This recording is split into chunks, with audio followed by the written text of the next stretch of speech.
How's everybody doing tonight? Tonight.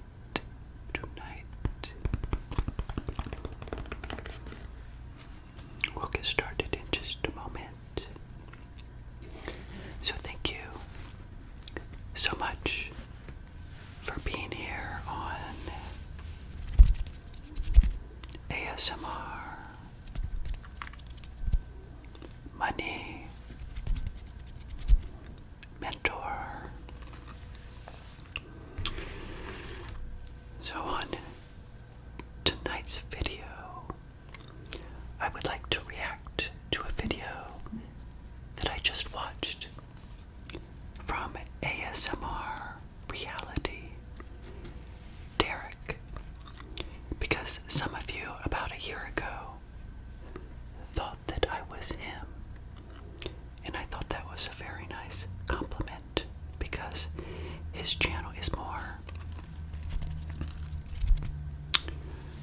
successful at this point than mine. He has more subscribers than I do.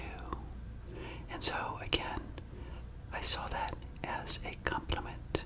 Which first, before we get started, what do you think of the window being open? I normally shoot when it's completely dark, and yet I thought I would change things up just a little bit for tonight's video. And back to ASMR Reality. The video that I just watched and I thought was really interesting is how to get rich slow. And Derek talked a lot about, people in media like Andrew Tate and others that are selling something that is really perhaps not the best thing for young people, like Grant Cardone as well. I mean, these are extremely successful people that are then selling products for, like he mentioned, $49 a month or something like that. And it does make you wonder, like, why are they really doing this? Are they doing it just to get richer? Yeah, it's very, very interesting to me. And so I'm going to react to that video and share with you and speak to Derek really about my experience and to you as well. Because about 2 or 3 months ago, I had somebody say on my channel that they reached out to Derek or made a comment and told him about me, that our channels are very similar, and that he would be interested in perhaps a collaboration. So Derek, I'm going to ask, maybe we can make that happen this coming year in 2025. Maybe in February or March. I'm going to be retiring on January 10th of 2025, and then I'm going to go on a cruise and come back mid-February. Not that I'll be gone on the cruise that entire time, but that might be a good time for us to meet and collaborate if you would like. I think that would be amazing because, again, our channels are very, very similar and our paths are similar, and yet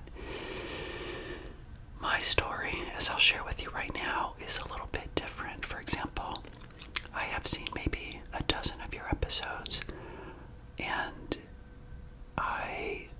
in this most recent episode, I was really kind of surprised that you've made so much money and got rich slowly, and yet, boy, did you have some big income. $500,000, I think I heard you say, in 1 year in the car industry. And then I heard you say that you would never want to go back and that maybe you were burned out, etc. And so,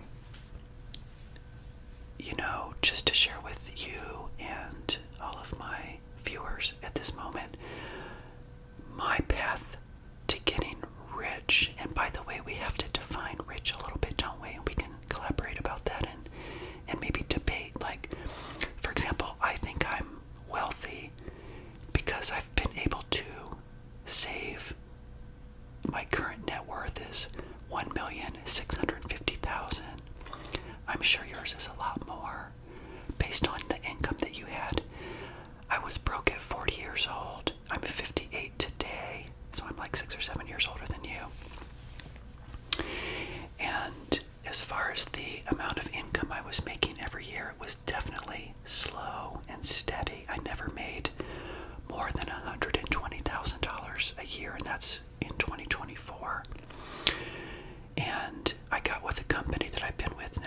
26 years, and I started at like 35 or 40,000. So every year I was making 2-3% more, 2 or 3% more, 2 or 3% more. So from 40,000 26 years ago in 1998 to 120,000 right now in 2024. And I heard you also say something about, young people might want to join a company and then try to find ways to work their way up in that company, which I think is great advice. And my story, just to share with you and others, is that I guess I got lucky because in my company, I did training for our clients, and I was always in that same job, believe it or not, from 2003 all the way up until right now, until January 10th when I quit my job.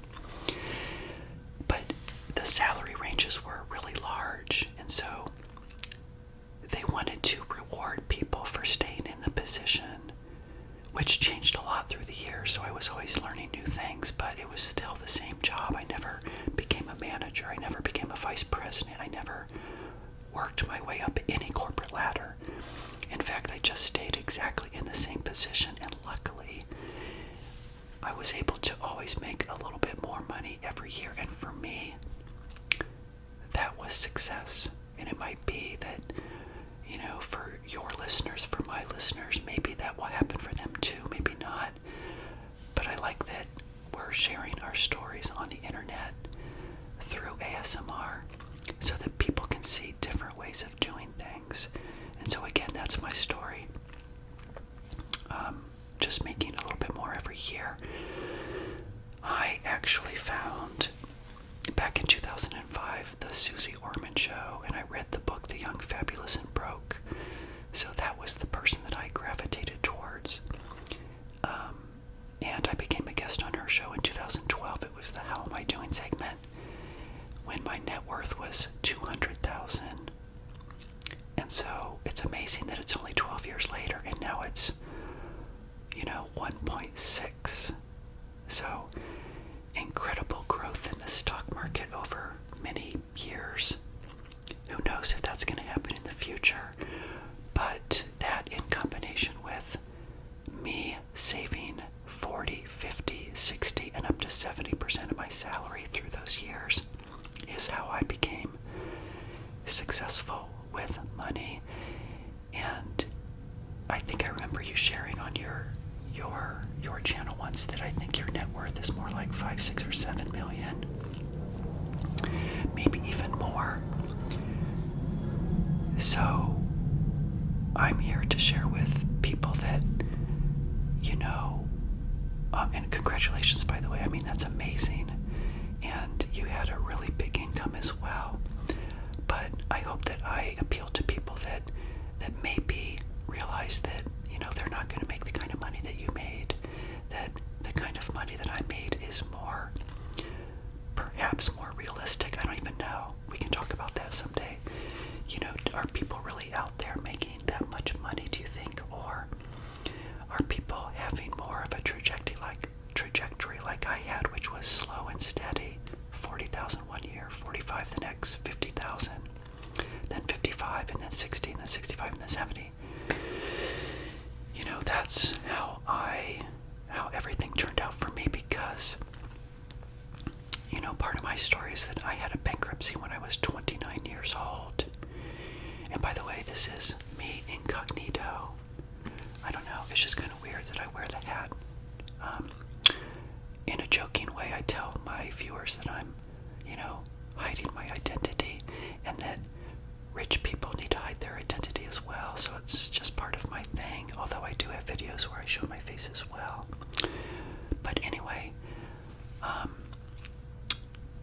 I just wonder, like, growing my wealth slowly, is that more of a realistic thing for people? I don't know.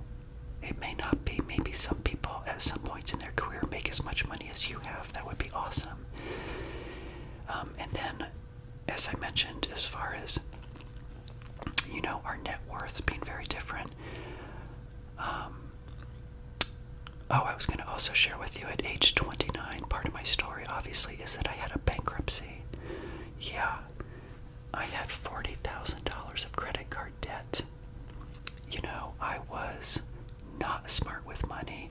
If Andrew Tate existed back in 1995, I would have been probably listening to him, trying to live up to a certain expectation and spending a lot of money. Very few people can become Andrew Tate, obviously, and we still have young people, obviously, now that are listening to people like that, and yet they should be maybe listening more to people like you and me because we have gone through our lives in a more realistic mindset. And so, you know, back to my story just for a moment then, that my bankruptcy really taught me and changed actually who I was, and I decided to become something I wasn't. At that moment in 1995, when I was 29 years old, I decided to be smart with money, and now the money didn't really come, however, for another 11 years. It wasn't until I was 40 years old that I had a big enough income to make to save and invest above and beyond what I was spending on expenses and a little bit of fun. That's just the reality, I think, for a lot of people. You know, I'm single, so I don't have a family, so for me it was easier to build wealth, perhaps because I didn't have children. I don't have college degrees to pay for, and all those kinds of things. And yet a lot of times I say to people that challenge me on that, I say, well, you would most likely be in a dual income family, perhaps if you were with somebody, and you can do a lot more with two incomes rather than one.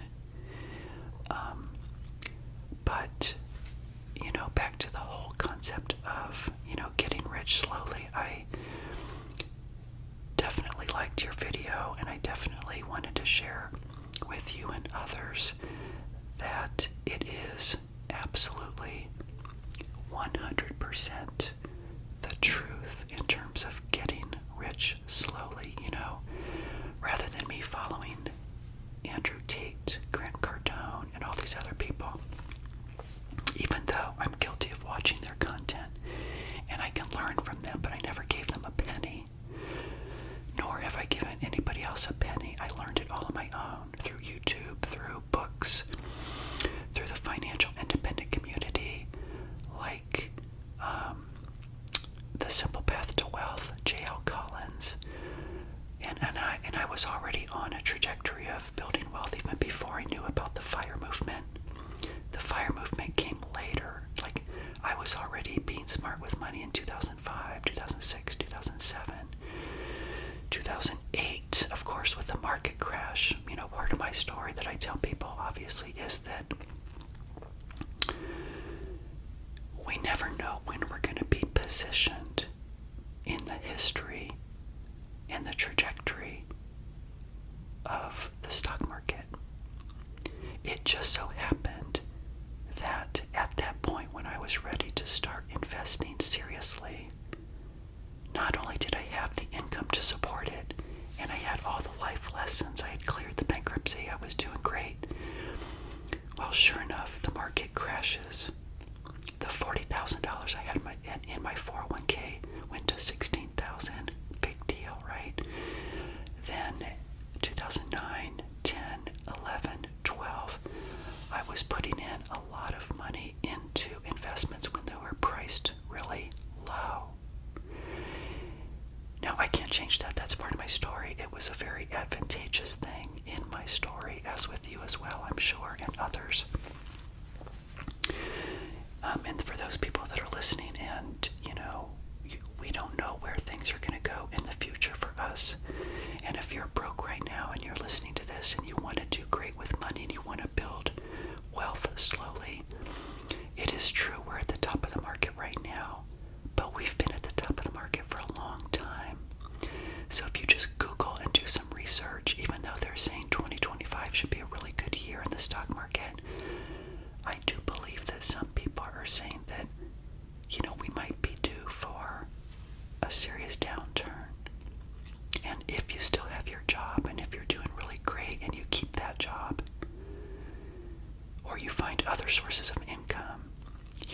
ride that wave right up, just like I did and others have as well. You know, I will say that when I first started my ASMR Millionaire Money Mentor channel, I did have a viewer that I had to block. He was a young guy, about 30 years old, I think he was. And he really challenged me and said things like, you know, this person thinks that he's great because he's built some wealth. Anybody could have built wealth from his generation. And I thought about that. And I would like to, you know, challenge that and say that I would be sitting here talking to you regardless of what happened, if there was a recession or not. Rather than having 1.6 million, maybe I would have had just $1 million. Does that make sense? My behaviors would have been the same regardless. My trajectory, my slow building of wealth, well, in part, was because investments were priced low and I rode that wave up. It also had to do more, I think, in my opinion, with the behaviors that I exhibited over time as a result of the devastation of my bankruptcy and feeling so bad about myself and what I had done with my financial life. That's what it was more about. I did get lucky that I was there at the right time. And so again, I have a little bit more than I probably would have.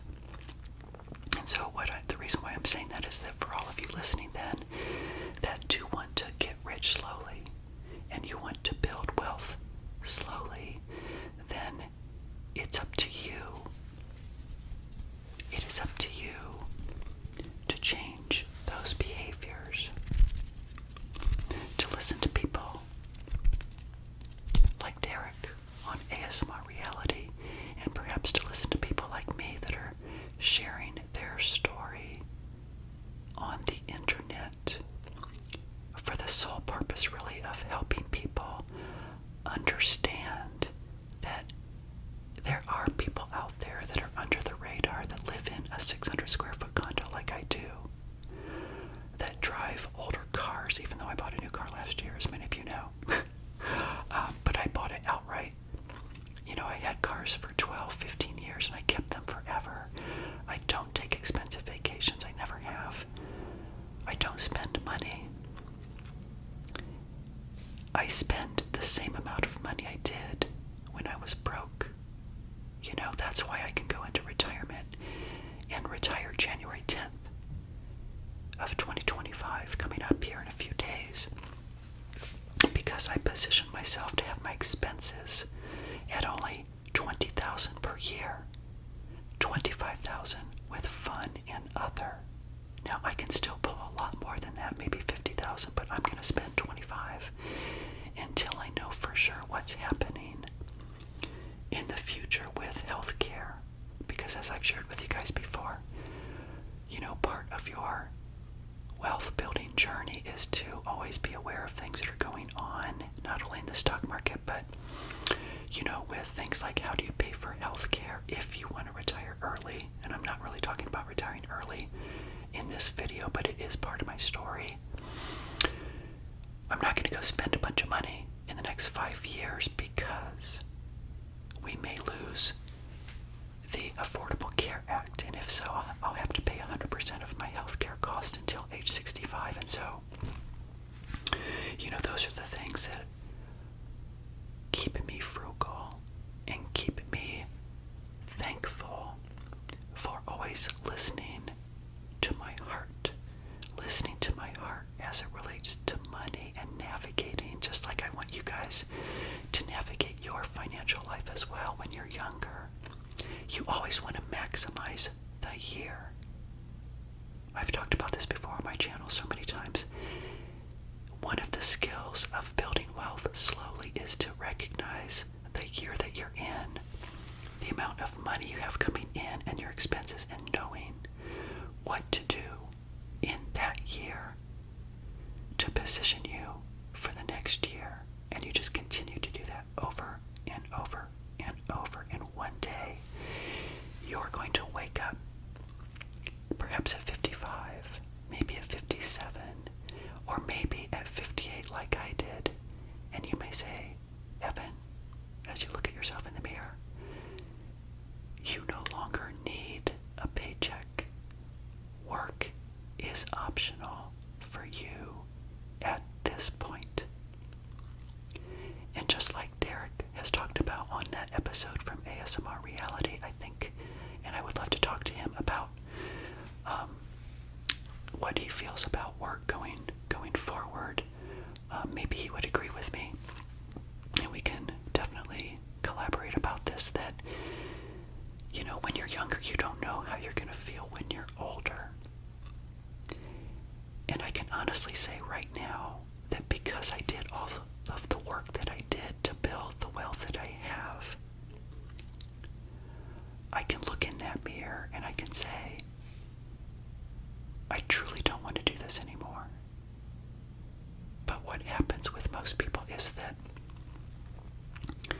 because they have not positioned themselves to have the option to not work in corporate America or whatever it is your source of income, they're not going to allow those feelings to come to the surface. Why would they? Why would somebody want to look in the mirror and say, I want to quit my job, when they know that they can't? It's too painful. If you have a bunch of debt, if you have a mortgage on your home of $350,000 and you have 2 leased vehicles in the driveway, and if you have a house full of stuff that you've bought and you've been taking expensive vacations that you're trying to pay back, how can you look in the mirror when you're in your 50s and say, work is optional and I want to quit? You can't. So it won't even happen for you. For most people that don't position themselves, they're not going to have the same journey that I had. The journey that I had was that 4 years ago in 2020, I did get to $1 million net worth, and I said to myself, Evan, work is now optional, and I chose to go 4 more years. Because during the pandemic, my company said to me, you don't have to travel anymore if you don't want to. I used to travel to clients and train them. I would be gone 2 weeks out of the month. And I did it for 17 years. And at that point in my life in 2020, even if the pandemic did not come, I was thinking of doing something else, not retiring yet, but at least doing something else. So again, you never know what's going to happen. Things happen, like Derek said in his video, things happen in the future for you if you allow yourself to be open to things coming your way. And my company said, Evan, nope, you don't have to travel. Would you please stay? I said, yes, of course. I ended up staying 4 more years. And they are wonderful years that I look back on. The year 2019, 20, and 21 were some of the largest stock market returns ever. 2022, we had a dip, and now 2023 and now 2024 are also 2 really great years. I think the S&P 500 is going to show 20% or more for both of those years. Incredible growth. Now remember though, that means we might have downward markets like I talked about earlier in this video, right? If we have some downward markets in a small recession, then that's going to level out those gains. So you have to look at it as a bigger picture in terms of a larger horizon. But I was able to continue to buy shares from my income because I was saving 70% of my income for about 4 or 5 years. So that, cha-ching, that was just, buying more shares, buying more shares, buying more shares. So I feel so comfortable right now going into 2025. And my new job and what I'll be sharing on this channel is how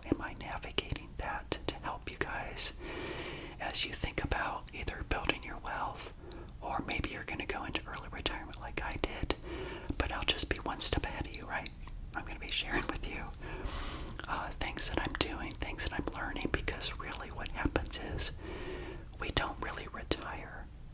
You know, my job now, aside from educating you through this channel, is also to manage my own money.